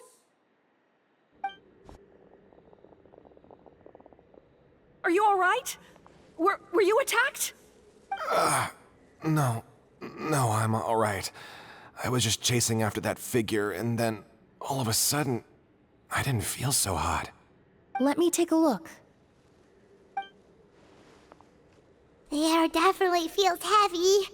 It smells nice, but for some reason, it's hard to breathe. This feeling, I've encountered it before. Everything looks all right. It was probably just the stress of the chase, combined with the impact of the environment. A bit of rest would do you some good. I can't rest. Mr. Edgar is still in there. He taught my sister how to make perfume. He's a good man. I can't just abandon him to die by Curia's hand. O's, you need to calm down and listen to me.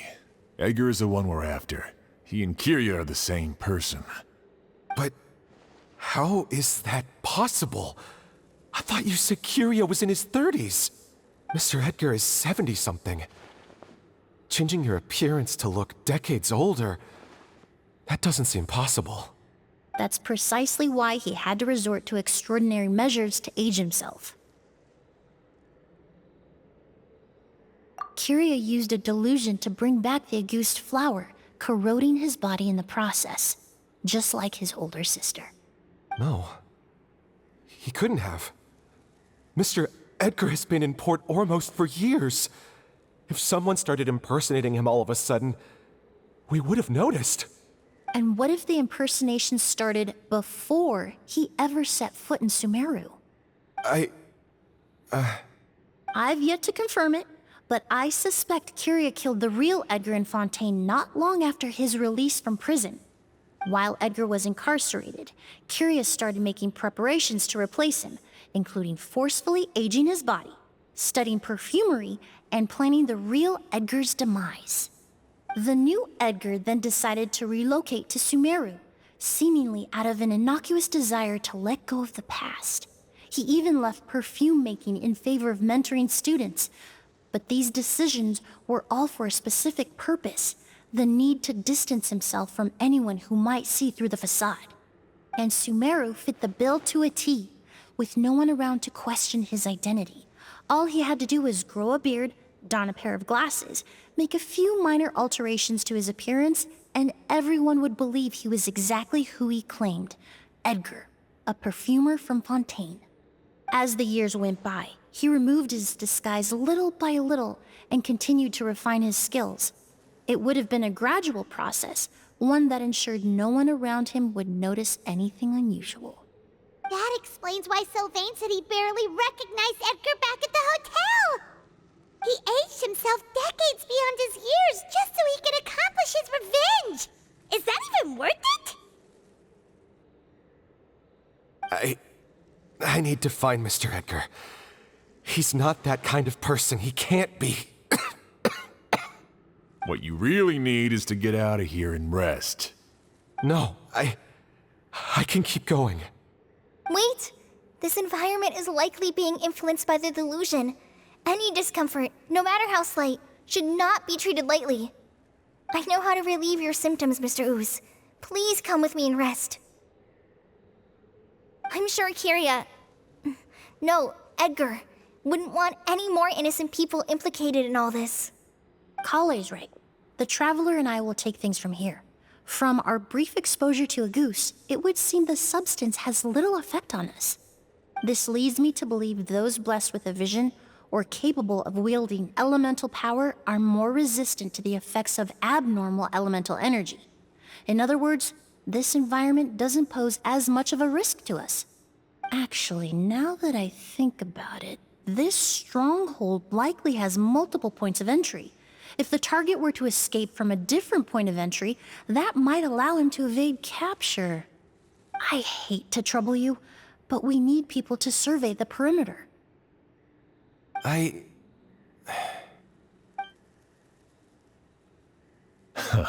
Thanks. Hear that? We're heading out. There's work to be done. Ooze, head back to Port Ormos and start gathering reinforcements. Got it. Traveler, Emilie, Paimon, please be careful.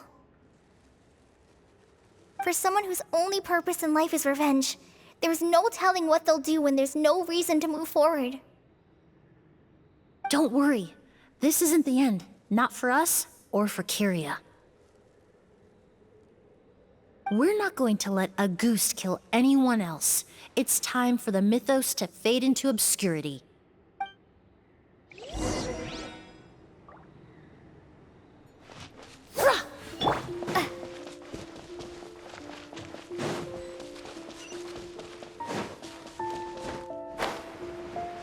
Monsters. Perhaps they were attracted here by the increased level of elemental energy. Reconstitute! Hold the line!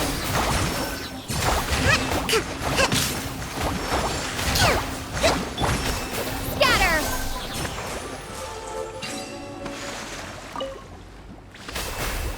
I've never seen these seeds before. They must also have been created with the power of a delusion. It seems to be avoiding us, and there's no other way forward. Perhaps we could try luring it to the edge of the cliff.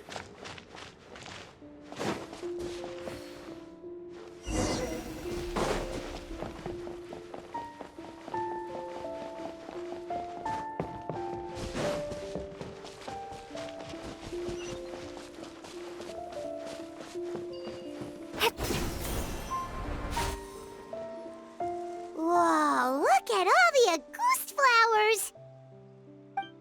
There are so many of them. I can't believe a single person did all this. Must have taken a lot of time. I fear that statement is truer than you know, Paimon. Using a delusion comes at a cost. Not just time, but the time you have left to live. But why would Kiria need this many Auguste flowers? He only needed a few bottles of Auguste to carry out his plan, right? Perhaps hatred wasn't the only emotion fueling his obsession with Auguste. Not long ago, he told me he didn't want all the flowers transported to Sumeru to wither away in a foreign land. But Kiria betrayed Snezhnaya, abandoned Fontaine, and lived his entire life in Sumeru under the guise of someone else. For someone with nowhere to call home, perhaps dying among a bed of Auguste flowers just like his sister is the best homecoming he could ask for.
plant that destroys seeds. Huh, quite the ecological marvel. Let's head back to the place where the seeds first appeared.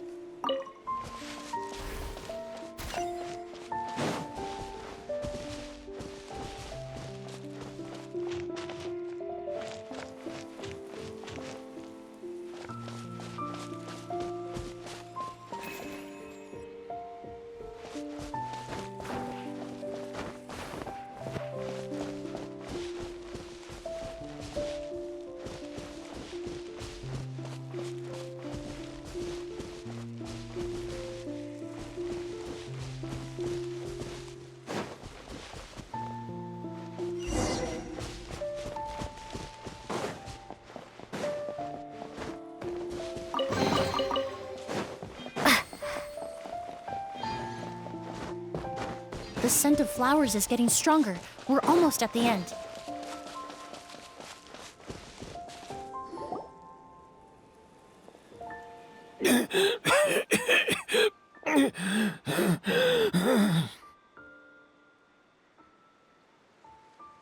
The scent of flowers is getting stronger. We're almost at the end. Did they catch up that fast? No, my strength is just waning.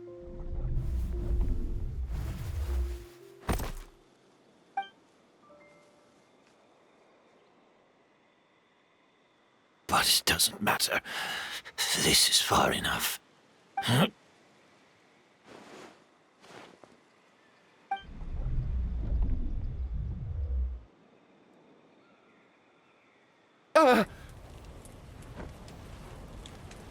This is a garden of Auguste flowers. But it's not mine. It's the one that was set on fire all those years ago in Fontaine. Yelena? Yelena! You tried to hide it from me, but I always understood. The reason why you continued to use the delusion, the reason why you set your garden on fire, it was all because of me. I shouldn't have listened to you that day. I shouldn't have taken the Mora and ran. But by the time I realized something wasn't right, there was nothing left. The flowers were gone. And so were you. I know I'm almost 20 years too late. I should have come looking for you earlier. I should have died with you that day.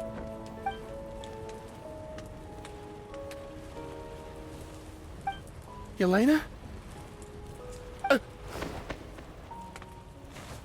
Yelena!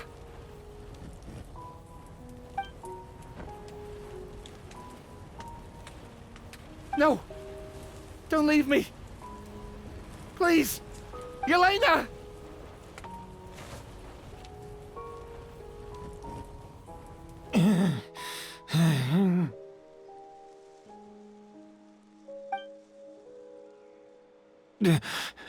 Emilie? I'm alive. No, that's not possible. I saw her. Yelena, we were together.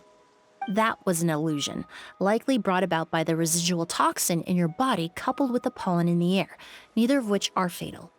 No, the amount of Auguste I drank, it should have been enough.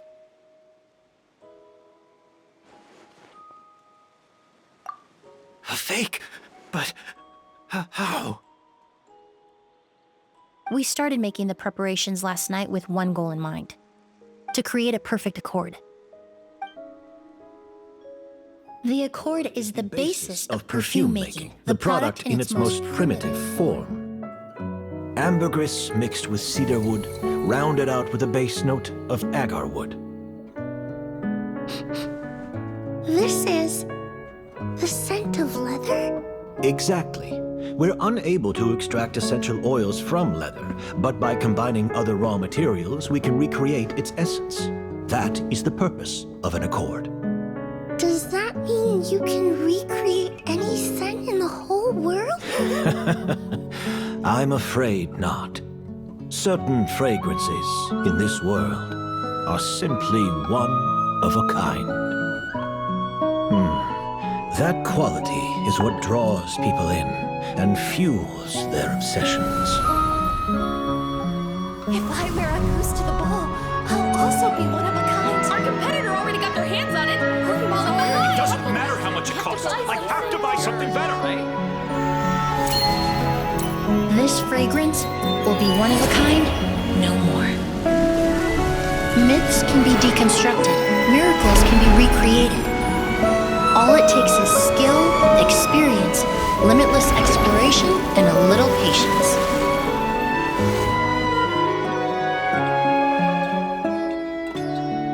The only thing left is determining where the real Auguste is hidden. Pretending to be attacked means he's not free to move around. Auguste must be hidden within reach.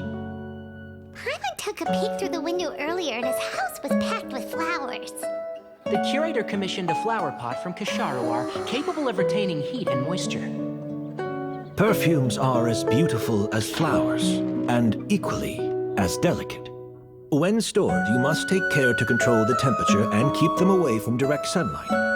Did you get all that, Emilie? I got it.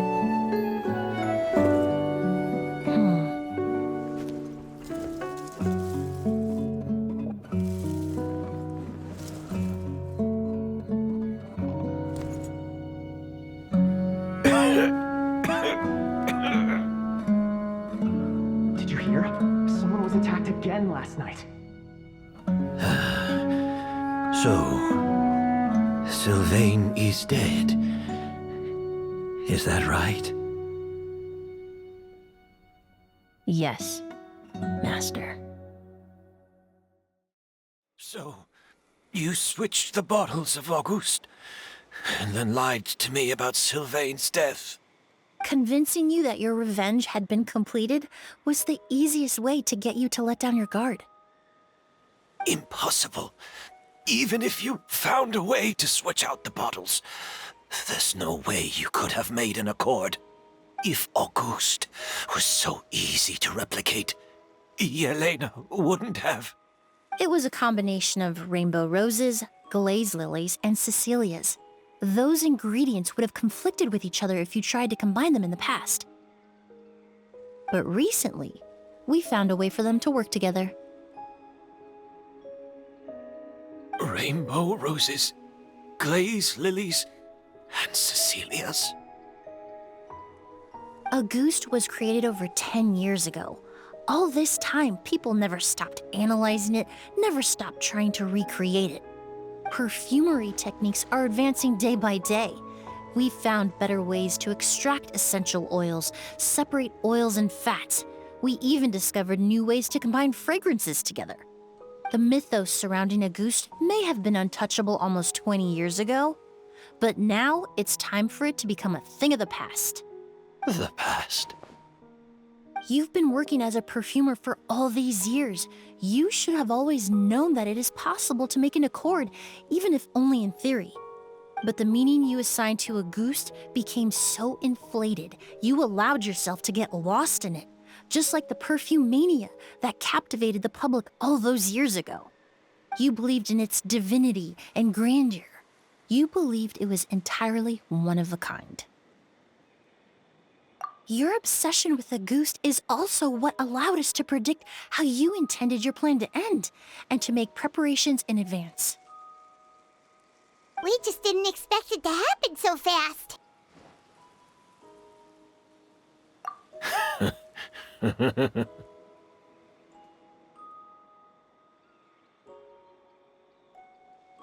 Well, you hit the nail on the head now, didn't you? So, Sylvain isn't dead. Since you've been preparing your accord since last night, I assume you've also figured out my method, then.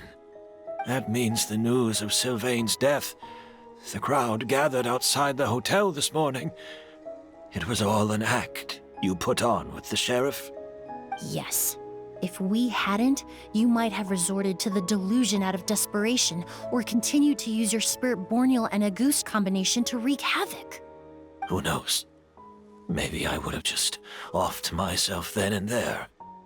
I know if you had things your way, you would carry the truth of Edgar's demise and the secrets of this garden to the grave, but I'm sorry, Master. I don't want to see any more death. Sylvain only inhaled a small amount of poison. He's being detained as we speak. All the crimes he concealed back then will be exposed in a court of law for everyone to see, and all his secrets will be revealed. The same goes for you as well. Is that so? Well, I suppose I'll be spending the rest of my days in a prison cell then. Whoa, he accepted that kind of fast. I don't feel the need to justify my actions, nor do I intend to repent for them. I did what I set out to do. I may have lost in the end, but it was my choice every step of the way. And if I could do it all over again... But there's no going back, is there? Careful, everyone. This environment is dangerous. I'll lead the way. Stick close and hurry up.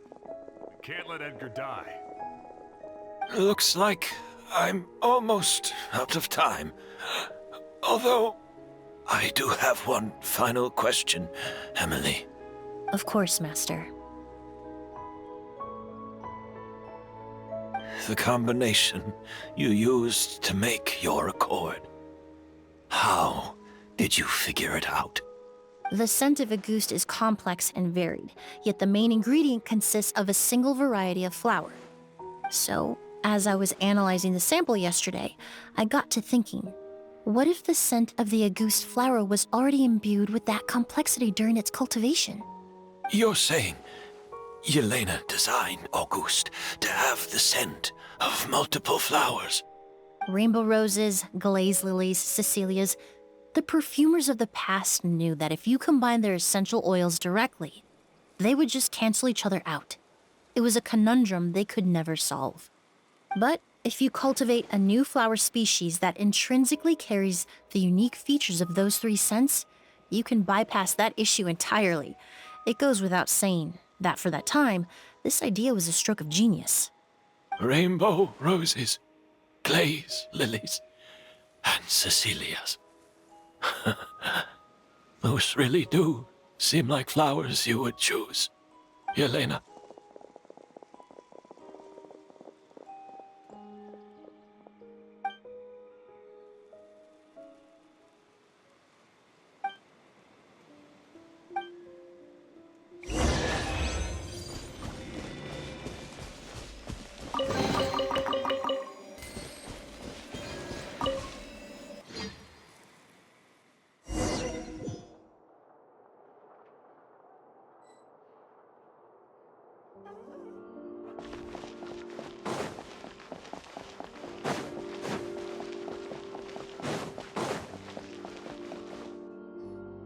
Did you know? Miss Emilie's releasing a new perfume!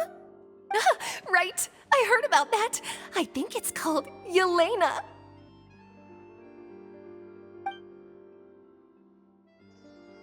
Seems like everyone in Fontaine is talking about the new perfume you're releasing. I was hoping to release it without such a fuss, but the news spread way faster than I expected. I just hope it won't become the source of some new myth, especially after all the work we did to demystify Auguste.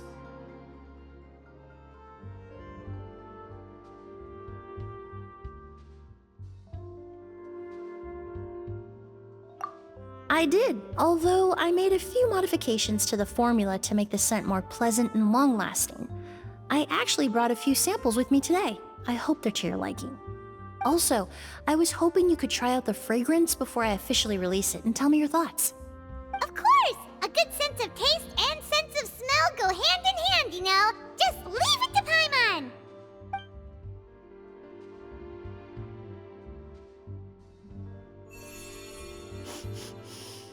Oh, it smells great! It's all right. All feedback is worth considering. Besides, when it comes to perfume, commenting on whether it smells good is the most straightforward assessment you can ask for. There doesn't always have to be a deeper meaning. Right! Do those flowers have some special meaning? Hearing their names seemed to have an effect on him. If I had to guess, I'd say it probably has something to do with the language of flowers. The language of flowers? Oh, we've heard of that before! Paimon remembers hearing something like, the Cecilia represents the true feelings of the prodigal son? What each flower is said to represent varies by person and across different moments in history. The same is true for the flowers that make up the scent of Auguste.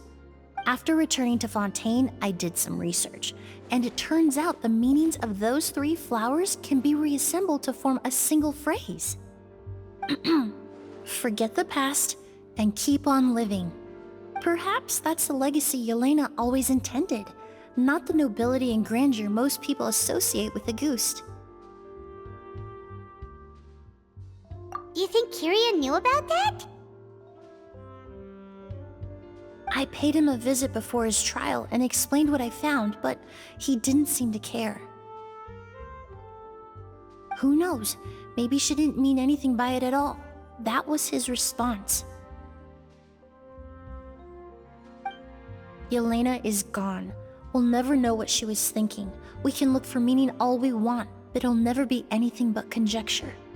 Even if that is what she was trying to say, I would never be able to forget her. Avenging her death? That was the meaning I chose for my life. Kyria cultivated his revenge like a flower. He was committed to making it bloom, even if in the end, it didn't bear the fruit he was hoping for. In any case, he did want me to pass along his thanks. Thank you for saving my life, for giving me the chance to learn that Auguste could have carried a very different meaning. Love and hatred are a privilege of the living. When someone dies, their thoughts, feelings, and intentions die with them.